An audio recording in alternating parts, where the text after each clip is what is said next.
पढ़े भी अंतर्यामी होते हैं, कई चीज़ें अपने आप खोज लेते हैं, खोजते ही नहीं। गोड़ों का जो गुरु है वो प्राकृति है। कौन है? प्रकृति। लोग पूछते हैं शंभू बाबा को, लोगों ने शंकर जी कहा और बोले उसके गुरु कौन है? मेरे भाई उसका गुरु प्रकृति था। प्रकृति से ही शंभू बाबा भोलेनाथ ने सब कुछ सीखा था। आज भी गौड़ लोग प्रकृति से सीखते ही नहीं। तो हमारे लोग जब गीत गाती थी, महिलाएं जब शादी विवाह मॉडलिंग में जाती थी तो लकड़ी के ऐसे बजाती थी और नाचती थी और गीत गाती थी। कैसे गाती थी? एक दो लाइन इसलिए बता रहा हूँ कि जब भी गीत गाओ तो आप हमारे राजाओं के गीत गाना। किसके गीत गाना है? हमारे पुरखाओं के गीत गाना चाहिए, जिससे हमारा इतिहास जीवित रहेगा। और तुम वेद पुराणों के गीत गाओगे ना तो तुम्हारा इतिहास जिंदा नहीं रहेगा, ब्राह्मणों का इतिहास जिंदा रहेगा। तो उनका इतिहास को वो बचाएंगे, तुम्हारा को तुम बचाओ। हमारे लोग हमारा छोड़ दिए, उनका बचाने को पड़ेगा। और जिस समाज का इतिहास नहीं होता वो समाज मुर्दे के समान होती है। इसलिए हमको किसका इतिहास बचाना है? हमारा बचाना है ना, तो हमारे राजाओं के गीत गाओ, हमारे ग्राम के देवी देवताओं के गीत गाओ, तो हमारा इतिहास बचेगा। तो कैसे गाती थी वो एक दो लाइन में बता दूं, ठीक है? वो कहती थी,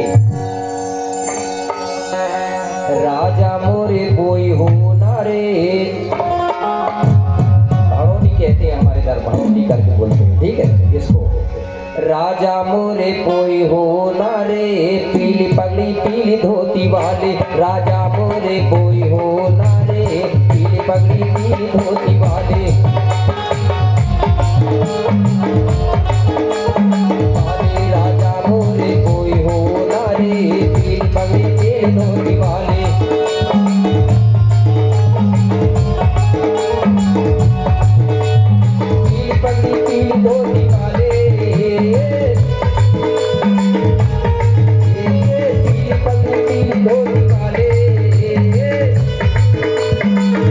राजा मोरे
पूजा देवी।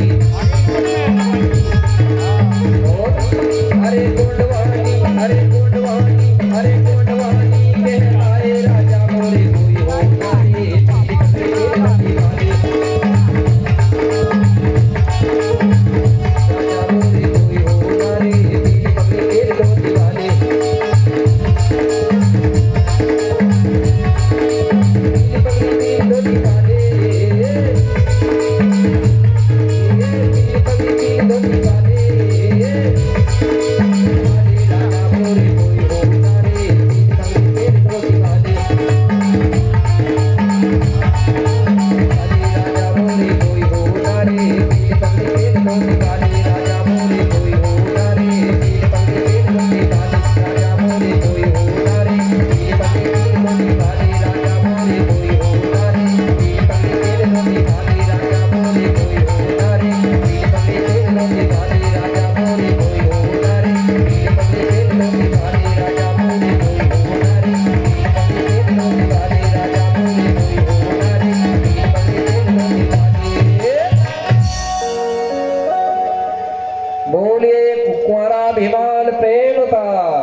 इस प्रकार से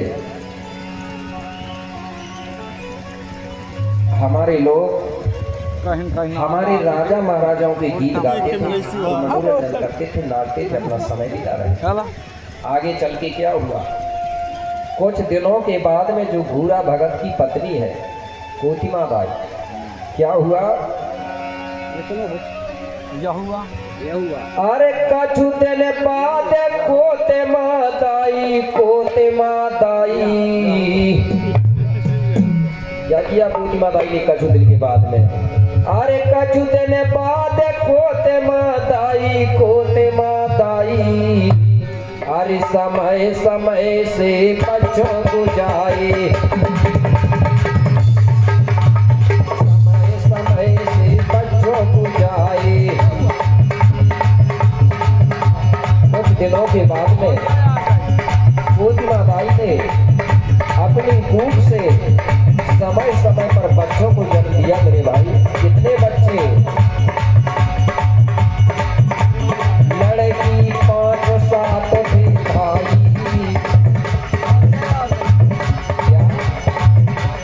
लड़की 5-7 थे भाई, 7 थे भाई मेरे भैया।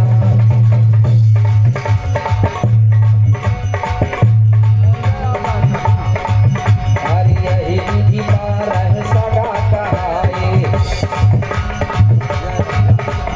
यही विधि बारह सगा कहाई, लड़की 5-7 थे भाई, यही विधि बारह सगा कहाई। कोतिमा बाई ने अपनी कूख से समय समय पर 12 बच्चों को जन्म दिया।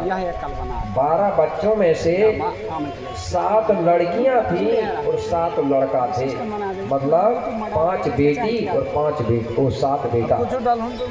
इस प्रकार से भाई बहन मिलके 12 हुए, मतलब कोतिमा बाई ने 12 बच्चों को जन्म दिया। दूसरा नंबर में आई जाएगा। उन बच्चों के क्या नाम थे तो वो मैं नाम बता दे रहा हूँ, जिसको लिखना है तो लिख लेना, क्योंकि सर्वप्रथम ग्राम में ये 12 ही भाई बहन बनते हैं।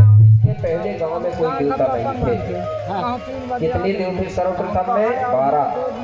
इसलिए भूमिका बेगा पहले मंत्र पढ़ते थे, सुने होंगे आप। क्या पढ़ते थे?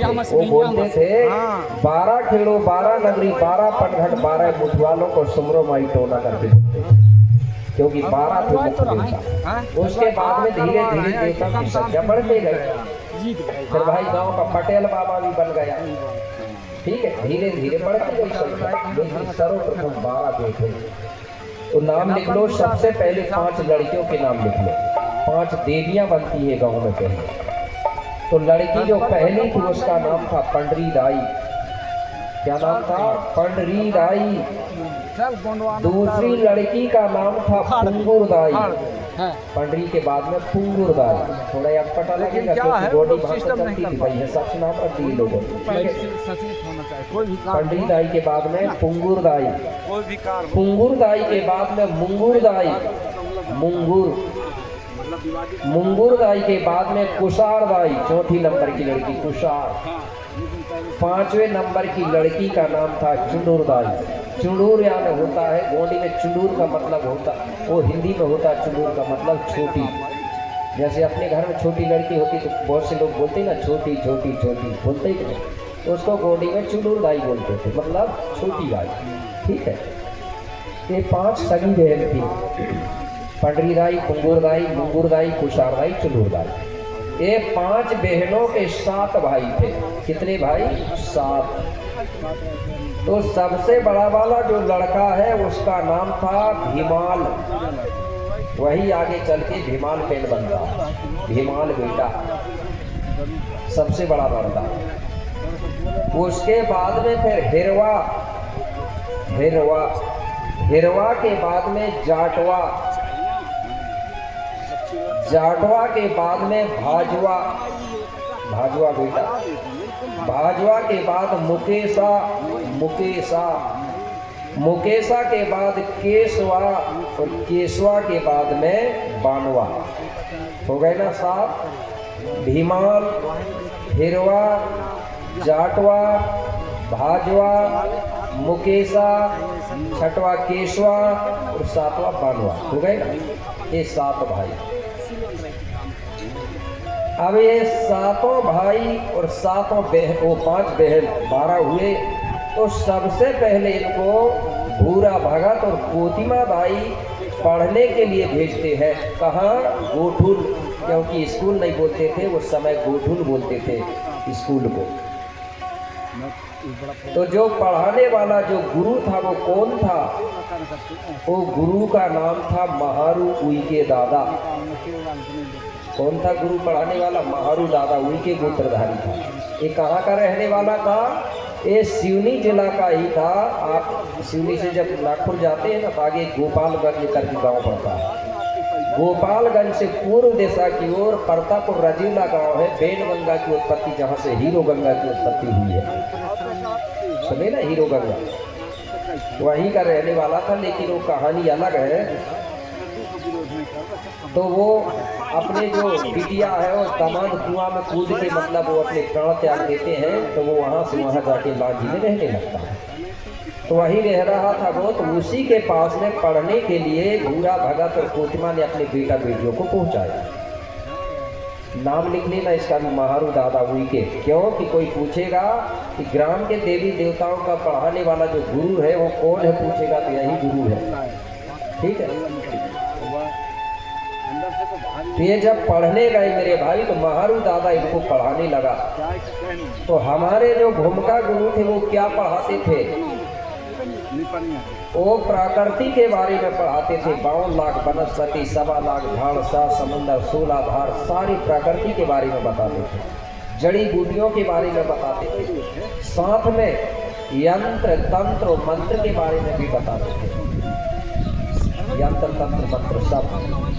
और कुश्ती खेलना, मल्ल युद्ध करना, मुष्टिक प्रहार करना, तीर कमान चलाना, योग करना, व्यायाम करना, कुश्ती खेलना, ये सारी विद्याएं सिखाते थे हमारे गुप्ता लोग। तो जो भीमाल पेन है इसको सबसे ज्यादा शौक था यंत्र तंत्र मंत्र का, बड़ा शौक था। कई लोगों को रहता है यंत्र मंत्र तंत्र का शौक। इसने सबसे ज्यादा यंत्र मंत्र तंत्र सीखा। और साथ में इसको शौक था कुश्ती खेलने का। तो इसलिए साथ में कुश्ती खेलना, मल्ल युद्ध करना, मुष्टिक प्रहार करना, तलवार चलाना, योग व्यायाम करना, ये सारी चीज़ों साथ में और सीखा।